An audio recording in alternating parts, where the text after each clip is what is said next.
Selamat pagi semuanya.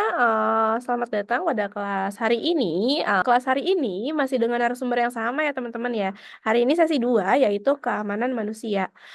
Minggu lalu itu kita dapat bukan tugas sih, sebenarnya kita dapat beberapa pertanyaan dari Bang Alam yang mungkin hari ini akan dibahas, yaitu pertanyaannya pendalaman deklarasi pembela HAM ya teman-teman ya.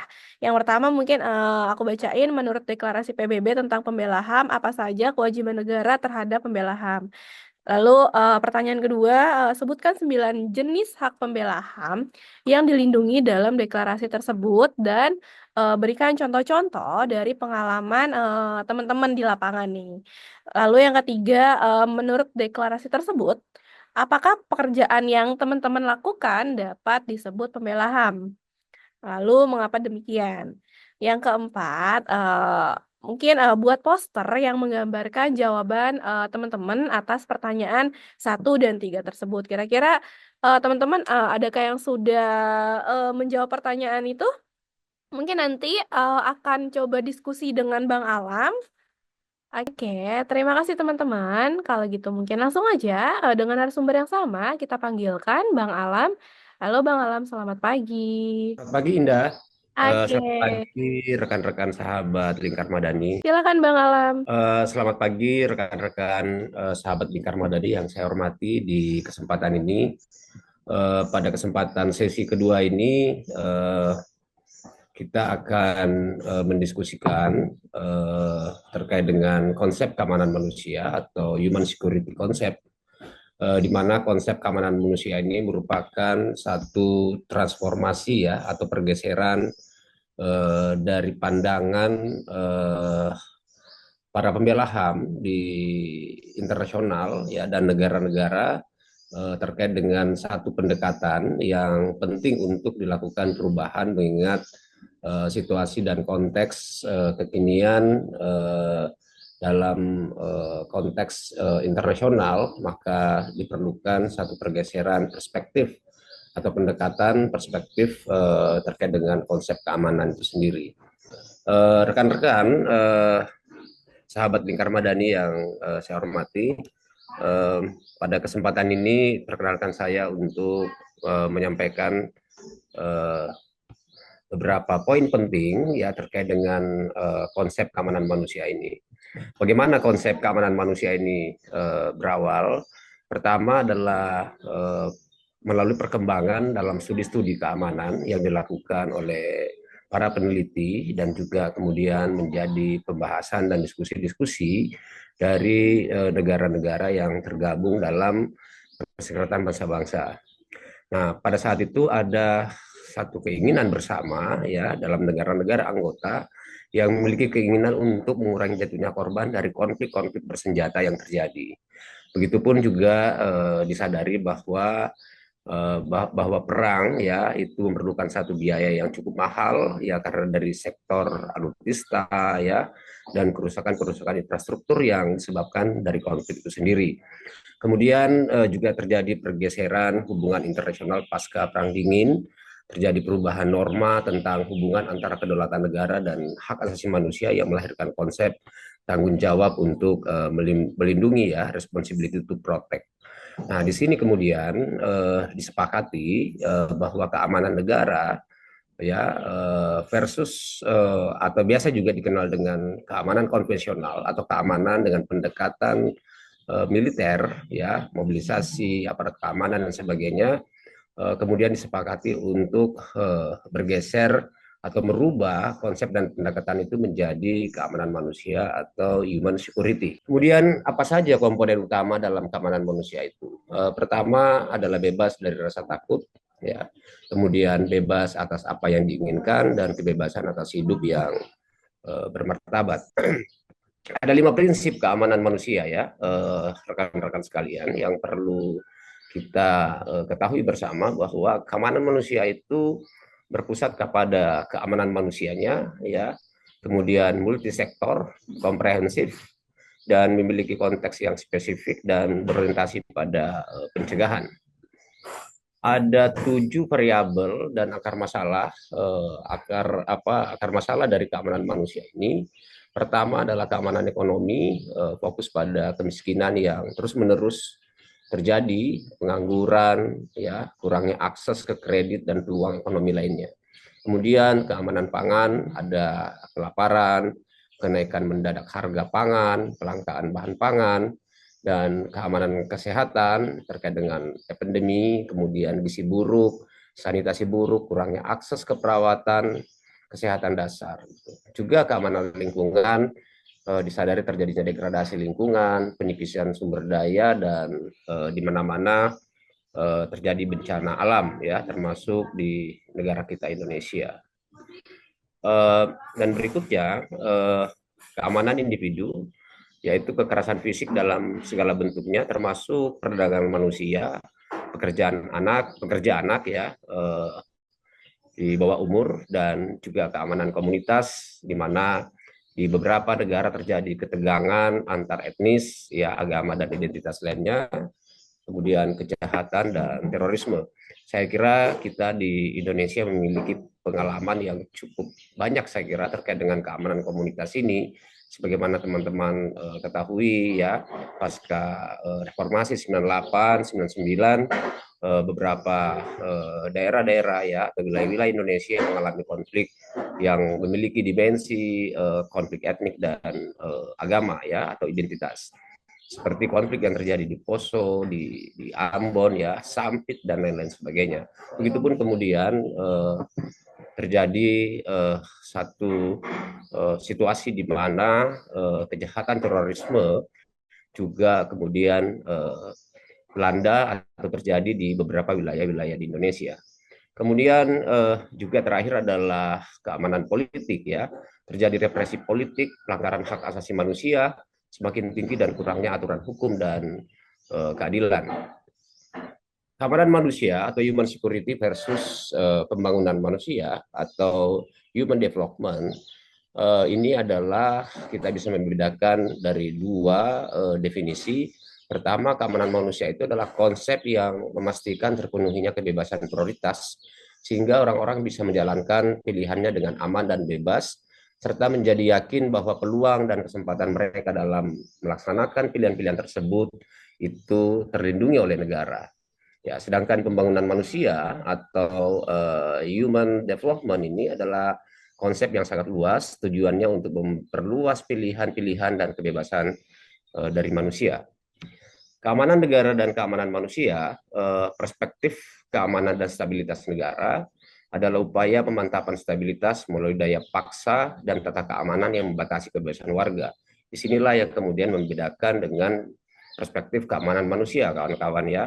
Perspektif keamanan dan stabilitas negara, atau biasa kita kenal dengan istilah keamanan konvensional, itu lebih menitikberatkan pada pendekatan keamanan, di mana ukuran dari keamanan itu sangat ditentukan dari besarnya jumlah aparat yang dikerahkan untuk menciptakan situasi keamanan itu.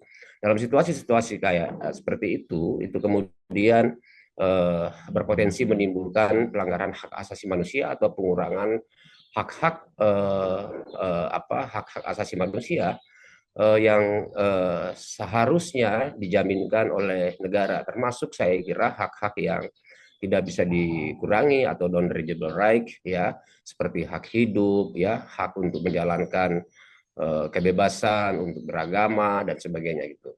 Nah, dari perspektif keamanan manusia, ya, subjek atas keamanan bukan semata-mata negara atau state oriented, melainkan manusia sendiri yang ditujukan untuk memastikan pemenuhan hak asasi manusia itu, ya, rasa aman dan keamanan bagi seluruh warga negara. Di sini kemudian dalam perspektif keamanan manusia sangat ditentukan dari partisipasi dari masyarakat, ya, untuk meningkatkan layanan pemenuhan dan perlindungan hak asasi manusia itu.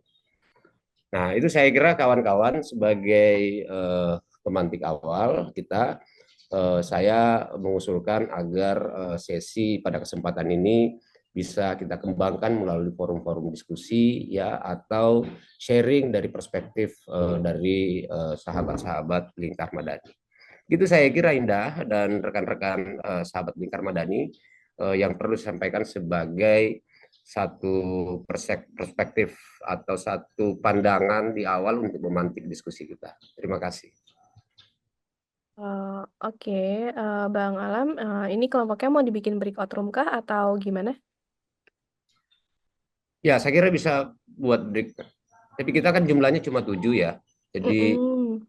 menurut saya kita bisa perkecil saja diskusinya ya Mm-mm. dengan satu grup saja ya Mm-mm. yang bisa membahas atau mendiskusikan beberapa pemantik pertanyaan tadi Oke. menggunakan pendekatan keamanan manusia ya pendekatan keamanan manusia dalam pelaksanaan kerja-kerja mandatori teman-teman di organisasi itu. Oke, baik. Atau bisa kita mulai dengan ini Sharing berarti ya. Kita Mbak sharing ya ini ya. ya sharing ya Oke, baik. Mbak Monik dan Mbak Ulan ya. Kita bisa memulai dengan apa ya melihat kembali mandatori kerja-kerja kita dalam organisasi dan menghubungkan ya dengan 7 variabel keamanan manusia itu.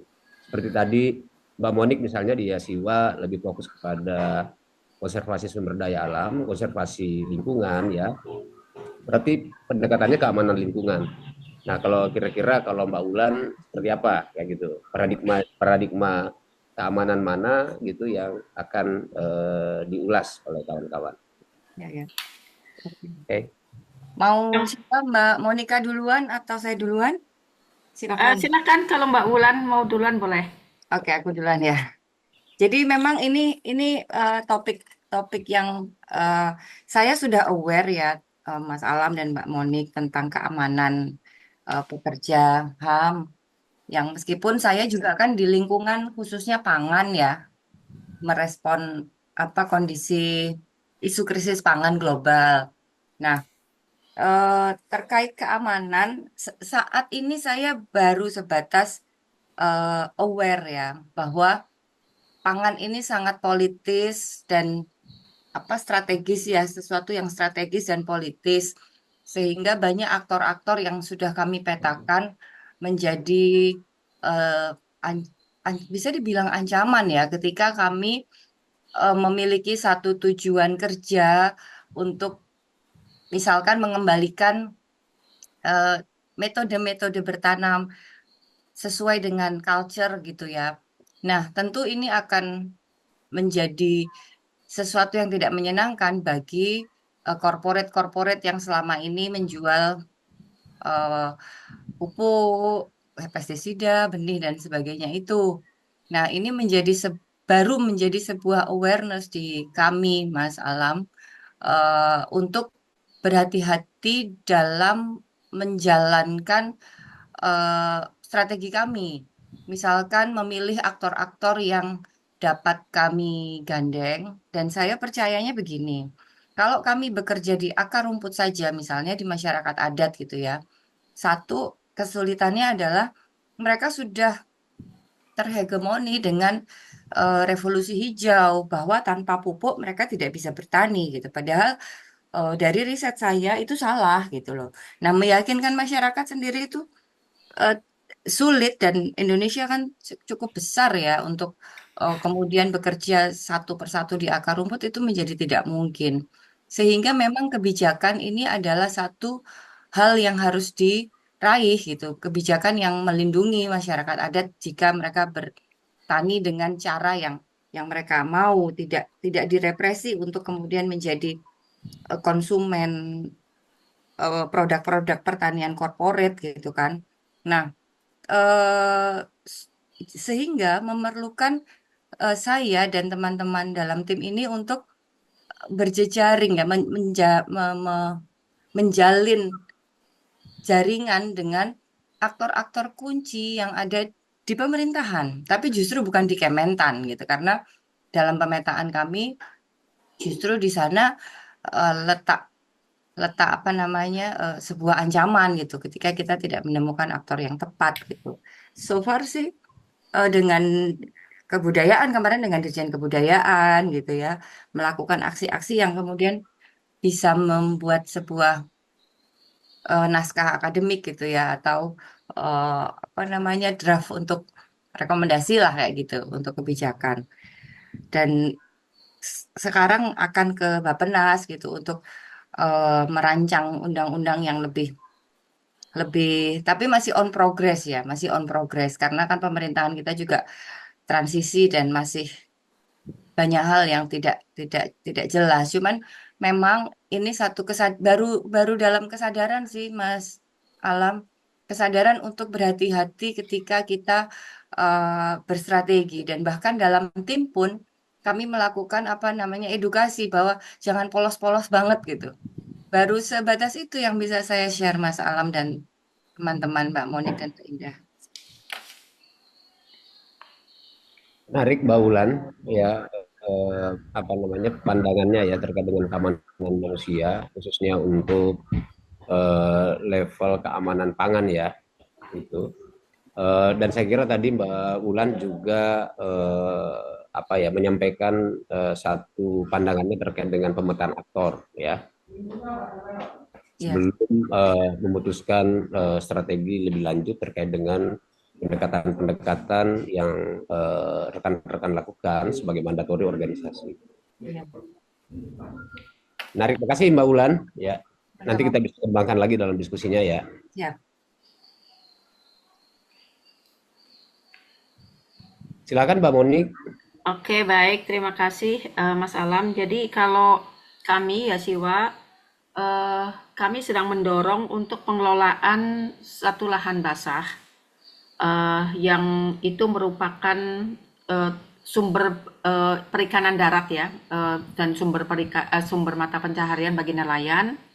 Kemudian itu juga memang mengapa menjadi perhatian, itu menjadi habitat bagi bekantan dan buaya badas yang berstatus critical endanger.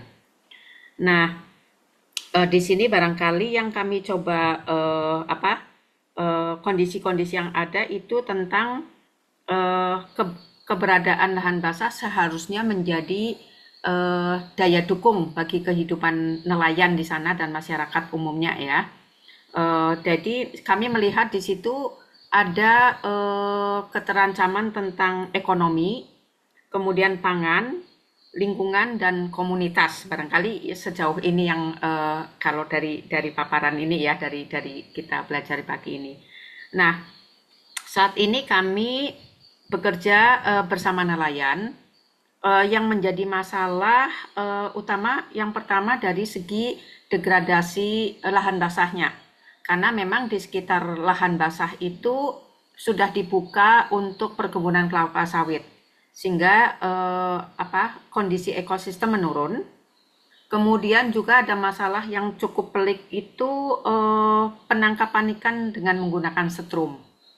Jadi saat ini ada dua kubu, nelayan tradisional yang tetap bertahan dengan menggunakan alat-alat yang ramah lingkungan, tetapi ada kelompok lain yang menyetrum dengan alasan ya karena sekarang semakin sulit cari ikan, menggunakan setrum itu memudahkan.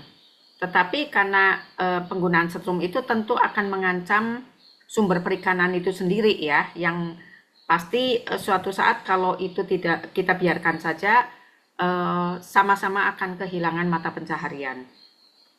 Nah, kami selama ya sebetulnya 4 tahun terakhir kami berupaya, kami sudah mencoba diskusi dialog, kami mendatangkan dinas perikanan baik yang kabupaten maupun provinsi, beberapa kali pertemuan para pihak termasuk kami undang dari kepolisian, Koramil, kecamatan bersama nelayan untuk pemecahannya begitu. Tetapi memang ada ya kembali sesuatu yang lebih kuat yang menyebabkan itu semakin sulit diatasi. Jadi kalau informasi dari nelayan itu orang-orang yang nyetrum ini karena memang menggunakan narkoba. Jadi mereka perlu duit lebih banyak untuk beli narkoba. Kemudian juga karena mereka menggunakan narkoba, kalau diperingatkan tuh malah lebih ganas gitu, malah ngancam balik. Nah, kemudian juga beberapa kali kasus sudah ada penangkapan oleh polisi, sudah jelas ada alat setrumnya, ada bukti-buktinya, tetapi tidak bisa diproses lebih lanjut karena tidak ada yang melapor, alasan dari polisi. Sementara laporan hanya boleh dibuat oleh individu, bukan oleh kelompok. Nah ya tentu saja individu nelayan tidak mau membuat laporan karena pasti akan diintimidasi. Nah jadi kami juga artinya tidak, dulu pernah kami bikin pertemuan.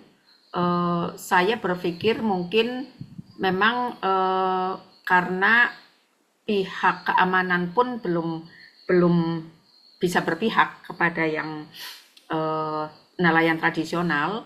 Kami waktu itu sudah ngajak patroli bersama pun didiskusi iya, tapi pada saat pelaksanaannya juga mental lagi. Jadi kami berpikir strateginya adalah bagaimana memperkuat nelayan tradisional ini. Tetapi ya itu pun itu yang masih harus kami upayakan dengan cara memperkuat mungkin kelompok nelayan tradisional ini. Mungkin seperti itu ya. Nah, harapan kami sebetulnya dengan mempromosikan perikanan tangkap yang ramah lingkungan, tentu itu juga untuk keamanan ekonomi dan keamanan pangan jangka panjang ya, begitu. Tetapi ya karena kami menyadari potensi konflik horizontalnya, jadi kami juga tidak mau konfrontatif ya. Karena itu nelayan yang menyetrum kalau diingatkan tuh balik ngancam, bahkan ada yang bawa senjata. Nah itu yang kami juga kemudian agak lebih berhati-hati. Nah salah satu strategi yang kami akan kembangkan ya, kami sedang mencari pendanaan, itu kami akan melakukan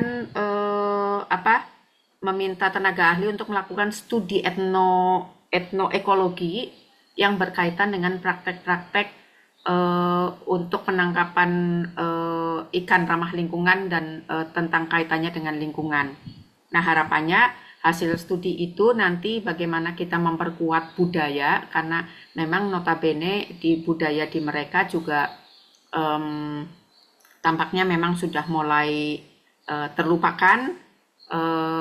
Saya pikir itu mungkin cara akan yang lebih baik dengan pendekatan budaya, dan kebetulan juga di lahan basah juga sedang akan dipromosikan untuk pengembangan wisata.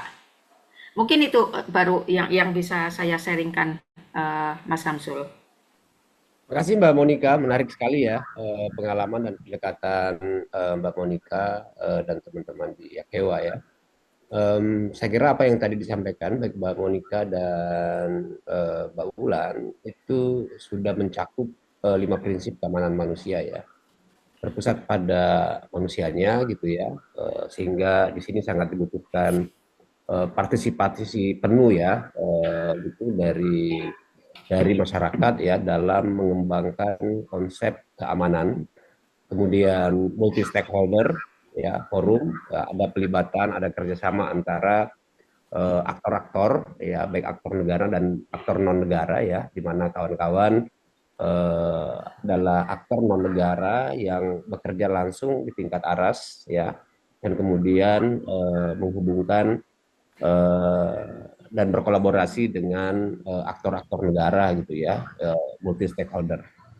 Kemudian juga komprehensif karena juga melihat dari berbagai perspektif ya, baik itu ancaman dan kerentanan yang bisa muncul ya akibat pendekatan-pendekatan yang keliru ya, dan kemudian memiliki konteks yang spesifik ya, karena ini bisa saja dipengaruhi oleh faktor mandatori kerja organisasi. Dan saya kira tadi kalau sharing terakhir dari Mbak Monik itu ya pas banget gitu ya, berorientasi pada pencegahan ya, di mana kita ketahui sendiri bahwa hukum kita, instrumen-instrumen hukum nasional kita itu masih berorientasi pada penghukuman ya, atau pemberian sanksi tanpa melihat dampak dari proses penegakan hukum sendiri, yang dimana kita ketahui bahwa proses penegakan hukum kita ini masih terkesan korup ya, sehingga keadilan yang dialami atau dinikmati oleh masyarakat itu masih jauh panggang dari api gitu ya. Nah itu saya kira rekan-rekan sekalian dalam diskusi pada pertanyaan pertama ini ya. Nah bagaimana dengan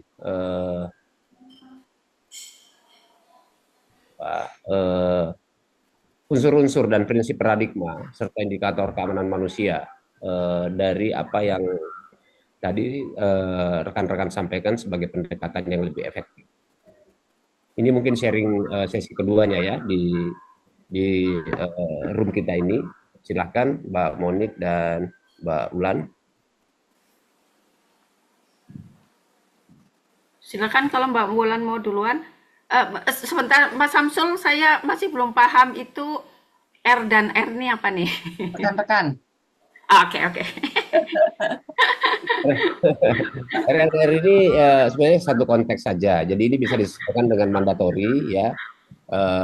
Teman-teman bekerja di organisasi. Jadi misalnya tadi kalau Mbak Monik pendekatannya adalah keamanan manusia di sektor apa namanya konservasi sumber daya alam atau misalnya Baulan lebih banyak fokus pada pangan misalnya itu konteks yang bisa menggantikan kerja RNR ini Mbak. Oke, aku share duluan ya. Eh, Unsur-unsur yang aku gunakan sebagai apa ya, penguat kerja atau penguat gerakan ini kebudayaan sama dengan Mbak Monik ya Mbak. Jadi kita dapat apa namanya berlindung gitu ya. Dan memang ini unsur yang memang di situ letaknya gitu. Ketika kita kita lari dari budaya kita yang eh, arif ya, arif dan sustain sebetulnya, maka di situ akan muncul masalah. Sebetulnya kan gerakan kami merespon itu sehingga eh, unsur-unsur kebudayaan ini begitu begitu kental untuk menjadi bagian dari kerja kami gitu ya. Nah, eh, sementara kondisi kita sudah menjadi masyarakat modern yang meninggalkan budaya sehingga perlu adanya riset ya, penguat untuk legitimasi argumen kami dalam gerakan ini sehingga eh, ya prinsip-prinsip itu dan apa ya prinsip apa lagi ya dan menjadi penting juga untuk memiliki kantong-kantong massa ya kantong-kantong massa sehingga kita tidak bekerja sendiri. Kayak saya kan memang skupnya nasional untuk kebijakan pangan yang ingin eh, coba kami perjuangkan. Tapi ada eh, apa namanya rekan-rekan jejaring kami di wilayah yang memang mereka melakukan aksi serupa gitu dengan berbagai level. Jadi ada yang baru mengumpulkan apa namanya data-data budaya pangan mereka, ada yang sudah mengimplementasikan hasil data-data tersebut ke lahan sehingga ada hasil itu kan menjadi satu apa uji empiris yang menguat yang kami saling menguatkan akhirnya eh itu aja sih rasanya dan komunikasi itu juga menjadi unsur-unsur penting komunikasi kami di gerakan yang pusat dengan teman-teman yang di lokal wilayah masing-masing. Komunikasi juga dengan multi pihak ya, multi pihak yang tadi saya bilang aktor-aktor yang sekiranya punya visi misi yang sama dan berada di dalam struktur pemerintah. Nah, ini saya sharing sedikit.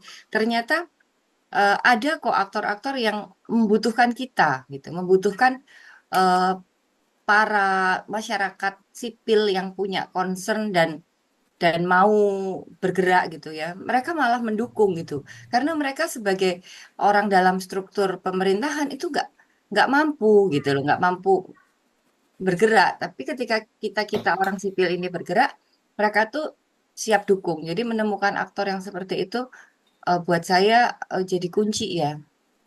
Sementara gitu, Mas Samsul Alam, mudah-mudahan sesuai ya sama yang diharapkan. Oke, baik dari saya ya, mungkin ya nambah. Ya, prinsip-prinsip itu tadi yang seperti yang disampaikan Mbak Wulan sebetulnya memang bagaimanapun ya kita bekerja itu meskipun kondisi pemerintah masih banyak yang itu ya belum menjangkau, tetapi juga memang bagaimanapun tetap kita harus berkolaborasi. Dan pengalaman kami juga sama, karena ada forum pengelolaan. Nah, tidak kita tetap bisa bisa ketemu dengan orang pemerintahan yang memberikan dukungan cukup kuat dengan kita, tapi juga ada yang sudah kita ajak ke lapangan tapi juga masih belum belum klik begitu ya. Jadi tetap memang itu juga prinsip kami harus mencari pihak-pihak yang kira-kira bisa nyambung dengan kegiatan-kegiatan kita ya. Kemudian juga kami menyadari bahwa pengetahuan keterampilan kami sangat terbatas, sehingga kami harus mencari pengalaman-pengalaman, keterampilan-keterampilan dari dunia pendidikan, dari OPD-OPD yang memang kalau kita ketemu itu seperti yang Mbak Wulan, ada saja pemerintah sebetulnya pada saat kami menyampaikan begini, oh iya kami sebetulnya perlu nih data dari lapangan gitu. Jadi itu kolaborasi tetap kami akan kembangkan. Kemudian juga pendidikan ya. Nah, di tempat kami bekerja ini relatif cukup stigma bahwa masyarakatnya cukup kurang terbuka dengan perubahan-perubahan baru dari luar. Tetapi saya yakin melalui pendidikan kerjasama dengan sekolah untuk pelaksanaan P5 itu kami melihat strategi yang cukup bagus. Karena yang pasti sekolah memerlukan juga mitra. Nah, kami juga kalau kita sampaikan ke orang dewasa kadang-kadang susah. Saya pikir untuk jangka panjang ke depan kami melalui pendidikan, melalui anak-anak sekolah. Kita sampaikan prinsip-prinsip yang tentang keberlanjutan, tentang bagaimana menjaga lahan basah sebagai sumber perikanan maupun sebagai habitat kehidupan liar ya.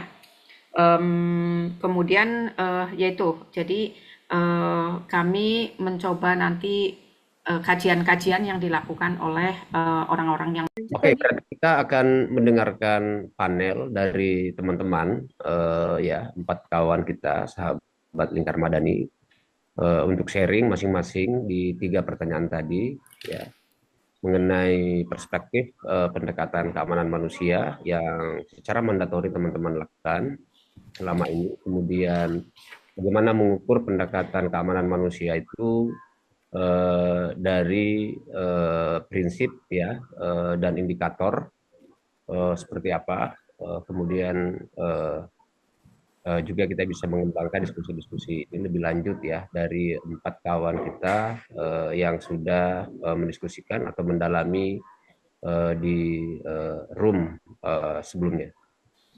Silakan Mbak Indah, atau kita langsung saja ke kawan-kawan, ke rekan-rekan untuk sharing. Ya, oke. Silakan Bu Monica. Ya, mungkin tadi ya sempat diskusi di breakout room. Cuman, struktur ininya ya, bahwa tadi pendekatan yang lebih efektif ya. Kalau berkaitan dengan pendekatan yang efektif, yang pertama barangkali itu tentang kolaborasi ya. Saya agak bingung nih Bang Samsul antara pendekatan efektif dan berkaitan dengan prinsip ya, tapi barangkali mungkin saya sampaikan saja lah ya daripada yang mana pendekatan yang mana unsur prinsip. Yang pasti berkaitan dengan menurut pengalaman kami untuk pendekatan yang lebih efektif itu misalnya melalui pendidikan, pengenalan sesuatu hal yang baru, pengenalan tentang keberlanjutan itu melalui pendidikan. Meskipun itu tidak menyasar langsung kepada kelompok komunitas, tapi pengalaman saya melalui pendidikan bekerja sama dengan sekolah untuk misalnya yang kami lakukan pengelolaan lahan basah dengan mengendalikan dan memanfaatkan gulma menjadi pupuk, itu masuk dalam program sekolah. Akhirnya masyarakat juga, oh ya ternyata bagus ada hasilnya.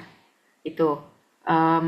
Kemudian kalau berkaitan dengan apa kolaborasi juga ya. Jadi kolaborasi dengan para pihak pasti dalam arti karena menyadari kami sebagai organisasi memiliki pengalaman dan skill yang terbatas tentu karena kami bermulanya dari konservasi ya.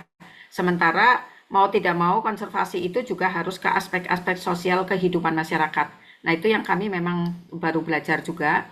Nah juga kemudian kami berkolaborasi dengan dunia pendidikan dalam arti untuk riset, untuk kajian yang akan menjadi dasar. Sehingga pada saat memperkenalkan kepada masyarakat, ini ada risetnya begitu. Um, nah, saya masih belum terlalu paham dengan indikator nih. Mungkin nanti bisa ditambahin saja ya. Kemudian integrasi keamanan manusia, ya itu tadi kaitannya bahwa hidup manusia tentu memerlukan keamanan ekonomi, pangan, lingkungan hidupnya juga, juga secara komunitas. Nah itu yang dalam kerja-kerja kami itu juga menjadi pertimbangan kami ya. Kami bicara konservasi memang untuk habitat satwa, tapi bahwa di situ juga lahan basah itu menjadi sumber mata pencaharian yang tentu juga sumber pangan ya dan lingkungan. Kemudian juga berkaitan dengan komunitas, utamanya adalah komunitas nelayan yang tentunya harusnya untuk menjaga ekosistem itu juga peran nelayan ya itu juga akan sangat penting. Kami sebagai yayasan tentu tidak bisa mengharapkan kekuatan kami sendiri dan suatu saat mungkin kami juga yayasan punya keterbatasan resource, tapi harapan kami dengan nelayan tradisional itu punya kemampuan, punya skill untuk menjaga lingkungan mereka, tempat mata pencaharian mereka, itu akan berdampak juga kepada tujuan kami untuk melindungi satu ekosistem. Mungkin itu yang bisa saya sampaikan, Bang Samsul. Terima kasih Mbak Monika. Saya kira cukup komprehensif ya, meskipun ada bagian-bagian nanti coba kita lihat apa namanya satu persatu. Pertama terkait dengan pendekatan yang lebih efektif. Tadi kita membahas ada dua, ya pendekatan manusia, ya keamanan manusia dan keamanan konvensional ya. Jadi kalau tadi dari Mbak Monika bahwa pendekatan yang lebih efektif itu adalah pendekatan keamanan manusia ya. Lebih banyak tadi dibahas dibandingkan dengan pendekatan konvensional di mana menumpuk pada kebijakan negara. Sedangkan pendekatan yang lebih efektif melalui pendekatan keamanan manusia ini menuntut adanya partisipasi ya di masyarakat. Silakan teman-teman yang lain. Ini kita ada 3 orang lagi, silahkan untuk memperkaya perspektif kita dan pengalaman kita dengan pendekatan keamanan manusia. Maksudnya dari saya sudah barangkali gantian yang teman lain ya? Ya, cukup saya kira Mbak Modik ya. Nanti kita bisa diskusikan lagi dan ataupun misalnya ada perspektif atau pandangan dari rekan-rekan yang lain. Oke, baik. Kak Sarah, silakan Kak Sarah. Oke, baik. Mungkin saya di sini izin sharing aja kali ya, Bang Alam. Karena oke, saya izin sharing aja. Kemudian dan mungkin karena ini sharing dan diskusi gitu ya. Jadi mohon nanti kalau misalnya memang ada masukan, kalau atau mungkin ada yang kurang juga. Karena kebetulan ini adalah salah satu pengalaman pertama saya gitu ya untuk bisa terjun dan juga membahas langsung tentang human security. Jadi pada saat ini saya dari Traction Energy ini adalah organisasi yang bergerak di bidang think tank gitu ya. Jadi kita riset mengenai transisi energi gitu di Indonesia khususnya, bahkan skopnya lebih ke Asia gitu. Dan saat ini sebenarnya untuk human security kita sudah mulai untuk apa ya fokus dan juga mendalami hal ini dengan salah satunya adalah pembuatan safeguarding policy gitu ya, di mana kebetulan saya juga terlibat di dalam sana gitu ya. Dan ngobrolin tentang tadi saya masuk di kelompok 2 itu terkait tentang unsur dan indikator. Sebenarnya saya lebih ke melihat bagaimana keamanan manusia ini sangat erat kaitannya dengan apa dengan yang dikerjakan gitu ya di bidang energi. Karena kalau di bidang energi itu ini sangat luas, apalagi beberapa proyek yang sudah dilakukan itu adalah berkaitan tentang em, penutupan PLTU gitu ya karena eh, adanya resiko keamanan untuk kesehatan dan juga keamanan lingkungan di sana gitu ya. Jadi di sana harapannya pendekatan yang dilakukan adalah kita melakukan FGD di mana itu sangat dekat dengan pendekatan yang manusia tadi, adanya partisipasi dari manusia gitu ya. Kemudian selain itu gitu ya, tadi salah satu pendekatannya juga sempat disebutkan oleh Mbak Monika adalah terkait tentang pendidikan gitu ya. Jadi kami juga mengedukasi eh, berkaitan dampak dari penutupan PLTU ini gitu. Selain itu, salah satu yang dilakukan juga adalah tentang eh, memastikan gitu ya bahwa setiap kolaborasi yang kami lakukan itu menjunjung tinggi sama-sama menjunjung tinggi tentang keamanan gitu ya. Jadi dalam safeguarding itu kami memiliki beberapa indikator yang bisa menjadi checklist untuk setiap partner yang akan melakukan kolaborasi dengan kami gitu ya. Jadi salah satunya adalah berkaitan tentang pekerja anak, kemudian tentang eksploitasi, baik itu eksploitasi kekuasaan, eksploitasi sosial dan eksploitasi seksual gitu ya. Itu di dalam itu juga gitu. Jadi harapannya kami bisa memastikan bahwa setiap pihak yang eh, baik itu mitra maupun rekanan dan lain-lain itu mempunyai prinsip yang sama untuk bisa menjunjung human security ini gitu. Nah, mungkin itu gitu ya yang bisa saya sharing juga gitu karena masih sangat eh, apa masih sangat minim gitu ya karena baru pertama kali juga. Kemudian mungkin untuk indikator lainnya gitu ya. Sebenarnya karena tadi kita punya checklistnya itu masih sangat teknikal, jadi saya juga nggak tahu nih kalau misal memang secara eh, umumnya gitu ya, Bang Alam itu tuh seperti apa sih bisa dikatakan em, kita tuh sama-sama aman nih gitu dan sama-sama menjunjung tinggi keamanan manusia itu gitu. Cuman sejauh ini kayak kami hanya punya indikator yang kami customize gitu ya dan disesuaikan dengan kondisi organisasi kami seperti itu. Mungkin eh, itu aja sih kalau dari saya ya Mas. Ya, makasih Mbak Sarah. Mungkin rekan-rekan yang lain ya, nanti sekalian kita mendiskusikan. Ada beberapa pertanyaan atau penajaman dari rekan-rekan, dari Mbak Sarah, dari Mbak Monik tadi yang akan kita diskusikan setelah mendengar pandangan atau perspektif rekan-rekan sekalian. Silakan teman-teman. Ya, kita diskusi aja saya kira ya, karena Mm-mm. untuk sesi pada kesempatan hari ini itu kita Mm-mm. fokus bicara pada konsep keamanan manusia ya. Mm-mm. Dan saya kira tadi ada beberapa respon dari saya, khususnya dari Mbak Monik dan Mbak Sarah ya. Pertama, memang kita memulainya dengan melihat pendekatan negara ya terkait dengan keamanan ini dengan konsep atau pendekatan keamanan manusia yang sebenarnya sudah diterapkan ya cukup banyak, atau ini pendekatan-pendekatan yang near pelanggaran HAM ya sebagai prinsip dan prinsip-prinsip partisipatif yang banyak dikembangkan oleh teman-teman atau rekan-rekan sahabat Lingkar Madani sekalian ya dalam melaksanakan mandat. Nah, saya kira menarik sekali karena prinsip-prinsip itu sudah kita tuangkan, khususnya prinsip fokus pada manusianya ya. Tadi Mbak Sarah sampaikan bagaimana teman-teman di tren energi Asia ya apa namanya sedang mengembangkan safeguarding ya. Ini merupakan bentuk pelaksanaan dari atau penerapan dari prinsip do no harm ya, di mana resiko-resiko itu dapat saja muncul dari akibat pekerjaan kita gitu ya, tetapi kemudian dengan adanya konsep safeguarding itu merupakan salah satu bentuk penerapan di mana kita menyadari bahwa apa yang kita lakukan itu tidak hanya berdampak pada kita sebagai pembela HAM, tetapi juga memiliki dampak kepada kelompok masyarakat yang mendapatkan pelayanan dari kerja-kerja mandatori kita. Nah, itu salah satunya saya kira diturunkan melalui penerapan prinsip Donoham itu. Prinsip Donoham itu artinya rekan-rekan kita sudah memprediksi ya kemungkinan-kemungkinan terburuk ya atau risiko-risiko yang bisa saja muncul dari akibat pekerjaan kita ya, misalnya teman-teman misalnya melakukan advokasi, misalnya teman-teman melakukan penelitian ya, maka itu juga memiliki dampak secara langsung saya kira atau tidak langsung kepada komunitas masyarakat yang kita layani atau yang menjadi objek dari penelitian kita.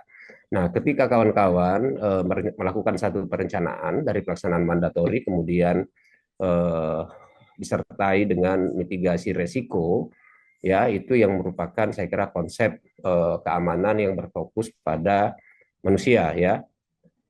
Dan saya kira dalam fokus kerja mandatori seperti yang Mbak Sarah ataupun Mbak Monik tadi sharing, bisa kita lihat bagaimana konsep keamanan manusia yang dikembangkan oleh kawan-kawan sebagai pendekatan dan konsep keamanan konvensional yang dianut dan dilakukan oleh negara ya. Kadang ini kemudian menjadi agenda advokasi ya. Saya misalnya ingin mencontohkan juga sebenarnya tadi di grup kecil menarik juga pendekatan yang dilakukan oleh Mbak Ulan ya, di mana kebudayaan ya atau pendekatan kebudayaan dan kearifan lokal di komunitas masyarakat adat dan lokal community, komunitas lokal ini menjadi fokus ya. Ini sebagai satu pendekatan yang cukup menarik yang sering berhadapan dalam isu advokasi antara perspektif keamanan manusia dan perspektif keamanan konvensional ya, itu keamanan negara. Nah, bisa kita lihat beberapa contoh kasus saya kira misalnya di Jambi bagaimana wilayah-wilayah masyarakat adat ya itu diambil alih secara paksa dengan pendekatan keamanan negara atau keamanan konvensional tadi, misalnya dengan adanya pengembangan sistem komando cadangan ya di TNI. Sekarang ini TNI sedang mengembangkan dari sisi dia manfaatkan apa namanya variabel keamanan manusia itu, tetapi kemudian dilaksanakan dengan pendekatan keamanan konvensional ya, di mana misalnya saya contohkan lahan-lahan atau wilayah-wilayah masyarakat adat itu diambil alih ya secara ilegal oleh komponen cadangan TNI misalnya dalam mengembangkan proyek ketahanan pangan ya, apa namanya pengambil alihan wilayah-wilayah adat dalam skala besar untuk kepentingan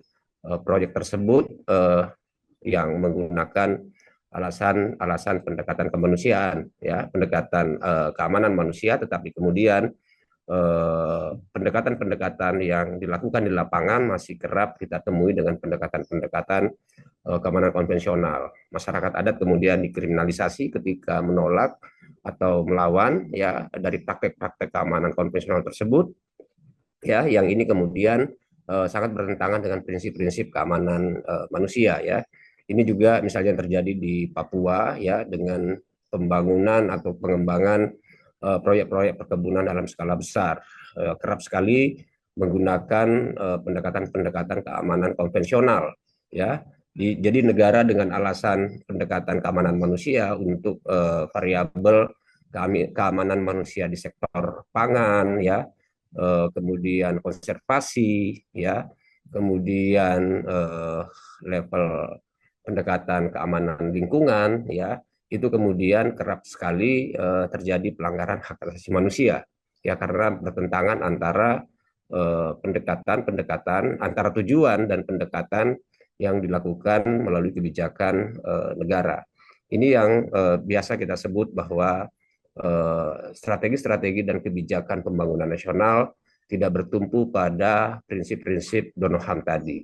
Nah, ini sangat bertentangan dengan mandatori dan kerja-kerja atau pendekatan-pendekatan yang dilakukan oleh rekan-rekan sekalian. Juga misalnya kasus-kasus yang terjadi untuk energi terbarukan, ya, yang terjadi di satu wilayah komunitas masyarakat adat Ocoleok misalnya di Manggarai Timur ya, di mana wilayah-wilayah masyarakat adat itu diambil secara paksa untuk kepentingan proyek pembangunan nasional atau PSN di era Presiden Joko Widodo, itu melakukan pendekatan-pendekatan keamanan konvensional yang diperkuat dengan lahirnya kebijakan-kebijakan yang mendukung praktek pelanggaran HAM tersebut, misalnya dengan lahirnya kebijakan atau undang-undang Cipta Kerja misalnya. Ini kemudian sebuah praktek untuk melegalkan tindakan-tindakan pelanggaran hak asasi manusia. Saya kira begitu. Jadi saya kira sudah cukup sangat nampak ya bagaimana pendekatan-pendekatan yang rekan-rekan dari organisasi masyarakat sipil lakukan dengan pendekatan keamanan manusia yang kemudian berhadapan dengan pendekatan negara ya dalam skema pembangunan nasional ya ini kemudian bertentangan ya. Jadi kemudian ketika situasi-situasi seperti ini terjadi, maka pendekatan atau strategi yang kerap dilakukan adalah strategi advokasi ya, selain edukasi tadi ya. Jadi ada mitigasi yang dilakukan oleh rekan-rekan ya, misalnya dengan pendidikan, penguatan kapasitas komunitas ya, tetapi kemudian ketika situasi-situasi itu terjadi karena kerap terjadinya pelanggaran prinsip Dono HAM tadi dalam skema pembangunan nasional, maka pendekatan yang kemudian dilakukan ya adalah pendekatan-pendekatan advokasi atau ofensif. Begitu saya kira Kak Indah dan kawan-kawan. Terima kasih sharingnya Mbak Sarah dan Mbak Monik untuk di sesi kita ini. Baik, terima kasih teman-teman yang udah bertanya. Terima kasih Bang Alam. Teman-teman mungkin apakah ada tanggapan lagi? Oke, mungkin kalau tidak ada pertanyaan atau Maaf, oke, mungkin ya boleh Bang Samsul silakan. tadi tentang indikator ya, barangkali kalau boleh diinikan lagi, saya masih kurang jelas tadi indikatornya. Kalau misalnya ditanya apa indikator kalian sudah menerapkan HAM, barangkali begitu ya. Boleh diinikan lagi, Bang Samsul? Ya, jadi Mbak Monik, yang dimaksud dalam pertanyaan itu adalah indikator dari pencapaian pendekatan yang kita lakukan. Jadi misalnya dengan pendekatan-pendekatan yang persuasif, pendekatan-pendekatan yang fokus pada keamanan manusia itu menghindari jatuhnya korban di tingkat masyarakat gitu ya. Jadi kalau tadi yang saya mendengarkan sharing dari Mbak Monika, misalnya untuk strategi atau pendekatan mitigasi resiko itu banyak melakukan pendekatan mitigasi seperti pendidikan, penguatan kapasitas masyarakat ya di komunitas gitu ya, dan kemudian juga melakukan advokasi kebijakan. Nah itu yang saya sebut sebagai indikator ya, indikator dari pendekatan keamanan manusia itu. Jadi tingkat resiko yang muncul di tingkat masyarakat dan ditanggung oleh masyarakat gitu itu bisa diminimalisir ya melalui pendekatan-pendekatan yang kita lakukan. Nah, termasuk saya kira juga tadi yang disampaikan oleh Mbak Sarah ya, dengan ada usaha dari teman-teman di organisasi Mbak Sarah itu sedang mengembangkan safeguarding ya, baik di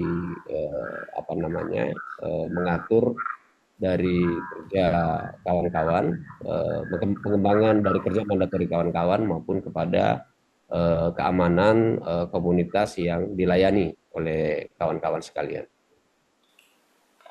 Baik, terima kasih Bang Samsul. Terima kasih Mbak Monik. Untuk hari ini cukup Indah ya, karena ini merupakan jadi sesi kita pertama dan sesi hari ini merupakan pengantar ya, dan sebagai perspektif kita bersama, dan kemudian nanti di sesi 3 sampai sesi kelima kita lebih banyak fokus pada praktek ya, kemudian penyusunan instrumen-instrumen keamanan ya di tingkat kawan-kawan bekerja ya. Jadi bagaimana kita bisa memahami secara lebih dekat ya, mengukur kerentanan, risiko ya dan ancaman dan kapasitas ya yang rekan-rekan selama ini alami dan organisasi, dan kira-kira langkah selanjutnya bagaimana bisa mengatasi ya, baik pendekatan-pendekatannya itu adalah mitigasi resiko maupun pada pendekatan-pendekatan yang di mana kita harus hadapi dalam peristiwa keamanan. Oke, Bang Alam, mungkin aku boleh minta foto bersama dulu bareng teman-teman. Silakan, silakan teman-teman, boleh dinyalakan dulu kameranya. Silakan teman-teman. Oke, Kak Wulandari lagi di jalan ya. Oke, aku hitung sampai 3. 1, 2, 3, senyum. Boleh gaya andalan, gaya bebas. 1, 2, 3, cheese. Oke, terima kasih teman-teman. Apakah sudah tidak ada pertanyaan lagi? Oke, mungkin kalau sudah tidak ada pertanyaan dan dari Bang Alam ya sudah cukup hari ini, apakah bisa kita cukupkan, Bang Alam? Ya, kita mungkin bisa cukupkan untuk sesi hari ini, Mbak Indah. Tapi saya senang sekali dengan sesi hari ini kita cukup partisipatif ya. Dan kalau sekiranya kita ingin berdiskusi lebih lanjut atau mungkin ada hal-hal yang perlu kita bicarakan dan diskusikan terkait dengan konsep keamanan ini, baik kepada pembelahannya dan organisasinya, saya sangat terbuka untuk itu, Mbak Indah. Ya, baik. Oke, baik. Terima kasih banyak Bang Alam atas paparan hari ini. Mungkin ada closing statement dari Bang Alam. Boleh, silakan Bang Alam. Ya, saya kira konsep atau pendekatan keamanan manusia ini menjadi satu perspektif ya atau pendekatan yang cukup efektif, di mana prinsip-prinsip partisipatif dari masyarakat ini menjadi bagian yang sangat penting sebagai prinsip dalam mengurangi risiko-risiko atau dampak dari pendekatan-pendekatan konvensional, keamanan konvensional yang masih menjadi perspektif pembangunan atau kebijakan pembangunan oleh negara gitu. Sehingga saya kira ini bisa kita kembangkan ke kerja-kerja kita ya, dan pelaksanaan mandatori kita, dan fokus pada prinsip ya, yang fokus pada pendekatan keamanan manusia itu sendiri ya, ini menjadi hal yang sangat penting ya.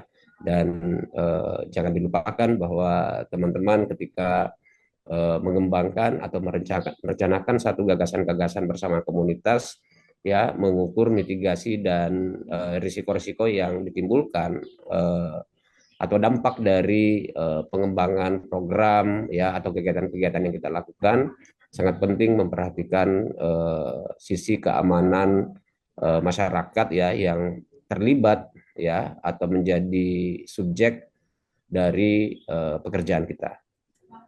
Terima kasih Mbak Indah dan rekan-rekan sahabat Madani untuk sesi hari ini. Baik, terima kasih banyak Bang Alam atas paparannya hari ini.